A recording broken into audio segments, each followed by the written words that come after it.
शिक्षा की बात करते हैं, बात सब लोगों ने कर दी कि शिक्षा की कमी है, शिक्षा वह शेरनी का दूध है जो जितना पिएगा उतना दहाड़ेगा। ये स्लोगन भी हम सब लोग बोल देते हैं, पर उसके स्तर में हम लोग सुधार कैसे करेंगे, उस पे आप लोग विचार विमर्श नहीं करते हो। तो आप लोग सभी अगर एक संगठित होते हो, अगर एक मुहिम छेड़ते हो, तो मैं कह रहा हूं किसी में ताकत नहीं है कि हमारे क्षेत्र में शिक्षा के स्तर से ऊपर उठने में कोई रोक सके मेरे भाइयों। उसके लिए हम हमारी मीटिंग थी, उसमें बैठे थे और हमारे एक सबसे बुजुर्ग आदमी थे, उन्होंने मुझे सवाल किया था कि दिनेश जी, हमारे जो सामाजिक जो कार्यक्रम होते हैं, सामाजिक लोग होते हैं, वो लोग इन मुद्दों पे समस्याओं पे बात करते हैं, और उसका हम समाधान कैसे करेंगे। फिर मैंने अकेले में मैंने विचार विमर्श किया कि किस प्रकार से हम लोग हमारे आने वाले समाज के लिए और हमारे भविष्य के लिए हम ऐसा क्या करें जिससे हम इस व्यवस्था में सुधार ला सकते हैं। तो मैंने देखा, अगर आप लोग चाहते हो कि आपके अच्छे बच्चे पढ़ लिख करके डॉक्टर बने, इंजीनियर बने, बड़ी पोस्ट पे जाए, ये अगर आप चाहते हो तो आप लोगों को एक काम करना होगा। हमारे आदिवासी परिवार ने जो व्यवस्था बनाई है, उस व्यवस्था को समझ करके उस व्यवस्था को धरातल पे लागू करने में आप सभी लोग सहयोग करते हो, तो निश्चित तौर पर हम उस मुहिम में सफल होंगे मेरे भाइयों। और वो व्यवस्था है वीसीसी का गठन करना। प्रत्येक ग्राम पंचायत पे आप वीसीसी का गठन करिए।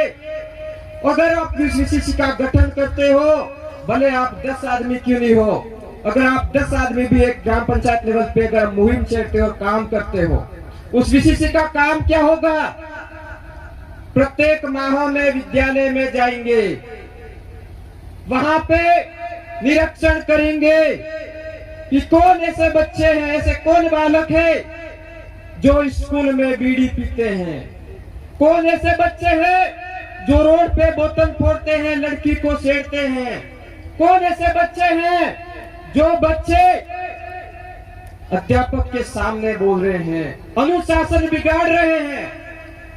इसका अगर आप लोगों ने रिएक्शन किया, उन बच्चों की लिस्ट बनाई, वो लिस्ट बना के उन अभिभावकों को बुलाइए स्कूल में, उनको बैठा के कहिए, अगर आपके बच्चे को आप सुधार सकते हो, आपके बच्चे में अगर अच्छा संस्कार डाल सकते हो, तो आपके बच्चे को स्कूल भेजिए, नहीं तो आपके बच्चे को अच्छा बिजनेस के लिए अच्छा काम कराइए।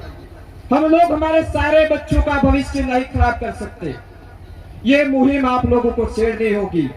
उसके बाद वीसीसी और काम करेगी, वो भी शिक्षा के लिए, अगर वो काम हो जाता है वो भी शिक्षा के लिए, और हमारे जो समाज में जो कुरीतियां है उस पे भी की हालत क्या आप लोगों ने देखी।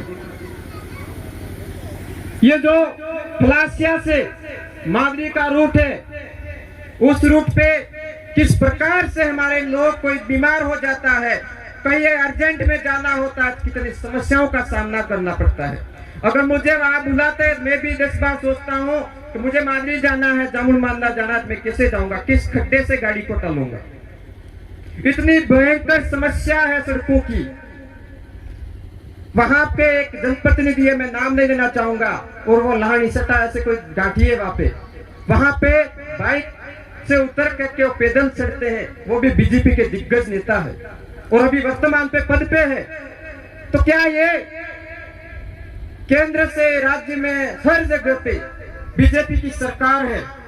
हम हमारे यहाँ लोगों का नहीं विरोध करते, पर यहाँ की जो व्यवस्था है, जिन व्यवस्थाओं में सुधार होना चाहिए, उन व्यवस्थाओं में आज सुधार नहीं हुआ, इसलिए ये बातें हम लोगों को बोलनी पड़ेगी। आज हमारे लोग कितने परेशान है, हर विभाग में, हर क्षेत्र में, उनकी सुनने वाला कोई नहीं है। जो लोग हमारे यहाँ से लोकसभा विधानसभा में जीत के गए, वो लोग गूंगे और बहरे बन के वहां बैठते हैं, हमारे समाज के लिए, हमारे हक अधिकार के लिए वहां पे नहीं बोलते मेरे भाइयों। ये बहुत ही सोचनीय विषय है, आप लोगों को इस पे विचार विमर्श करना चाहिए। इसलिए यह स्थिति ऐसा पैदा हो रही है। दूसरी बात, मैं वन विभाग के लिए एक और बात बोलना चाहूंगा।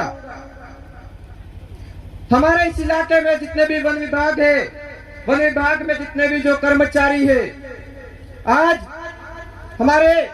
हम लोग बोलते कोटडा में ही लाइट नहीं है, पानी नहीं है, बिजली नहीं है, टावर नहीं आता, ये समझते, पर हमारे प्लासिया के क्षेत्र में भी ऐसी स्थितियां है, ऐसी परेशानियों का सामना कर रहे लोग, जिसके घरों में आज लाइट नहीं है, पानी नहीं जाता, ना ही वहां पे सड़क जा रही है, ऐसी कोई भी सुविधा नहीं है।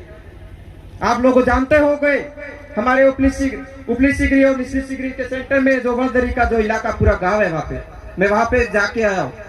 कितना परेशान है वो लोग। वहां पे डम्बर बनाने के लिए गिट्टियां बिछाई थी, पर वन विभाग वालों ने कहां से वन विभाग आया, कहां से आया, कब आया, हम लोग जानते नहीं है। ये तो बाद में आया। ये जंगल, ये जितने भी पहाड़ है, ये जमीन है, ये हमारे लिए जो पूर्वज है, पुरखों ने लड़ाई लड़कर हमारे लिए बचाया मेरे भाइयों। और ये सरकार कहती है कि ये जमीन हमारी है, ना केंद्र सरकार की, ना राज्य सरकार की, 1 इंच भी जमीन नहीं है मेरे भाइयों। अगर आपका सरपंच अगर वहां एनओसी नहीं दे, 1 इंच भी जमीन सरकार नहीं ले सकती मेरे भाइयों। ये सिस्टम बना हुआ है, संविधान में लिखा हुआ है।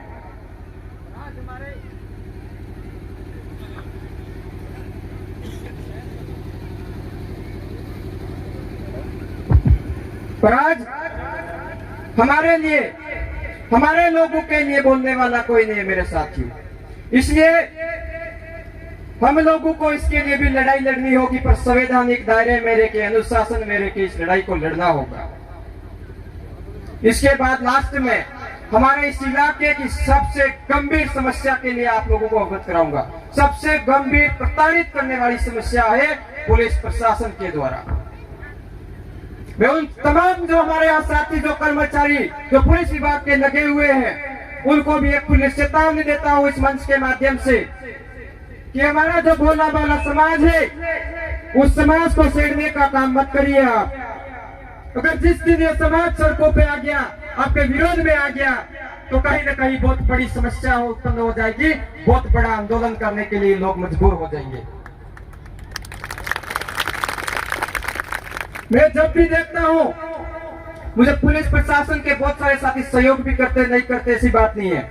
और ये आपका रिकॉर्ड है, जब जगदीश भाई थे, तब से लेकर आज तक हमारा इस पूरे क्षेत्र का रिकॉर्ड है कि आज दिन तक हमारे किसी भी कार्यक्रम में किसी भी भाई ने कहीं पे भी लड़ाई नहीं की, कोई झगड़ा नहीं हुआ, कोई एक्सीडेंट नहीं हुआ, किसी भी प्रकार की समस्या उत्पन्न नहीं हुई, किसी भी भाई पे मुकदमा नहीं हुआ, किसी भी प्रकार से हम लोगों को थाने में जाना का जरूरत नहीं पड़ी मेरे भाइयों। इतना अनुशासन में, इतना धैर्य से और इतना सहयोग हम पुलिस प्रशासन का करते हैं मेरे भाइयों, तब जाके हम कार्यक्रम को सफल बनाते हैं। पर कुछ जो लोग हैं, कुछ लोग उनमें से हमारे समाज के भी है, कुछ लोग दूसरे भी है, वो लोग हमारे समाज को खोखला करने के लिए तुले मेरे भाइयों। मैं खुला बोलता हूँ, क्योंकि हम लोग जो गलत करता है उसके साथ में कभी थाने नहीं जाते हैं, पर जिस आदमी को बिना किसी गलती के अगर आप लोग अंदर बैठाते हो, उसको परेशान करते हो, अगर उसको छेड़ोगे, तो हम लोग थाने का घेराव करने का भी ताकत रखते हैं मेरे भाइयों। पर इसके लिए आप लोगों को मजबूत बनना पड़ेगा, संगठित होना पड़ेगा, तब जाके ये काम भी कर सकते हैं। पर आप लोग तो एक विश्व आदिवासी दिवस आए, बैठ के सुन के चले गए, इन बातों का अमल कौन करेगा? ये भी बहुत बड़ा गंभीर विषय है मेरे भाइयों।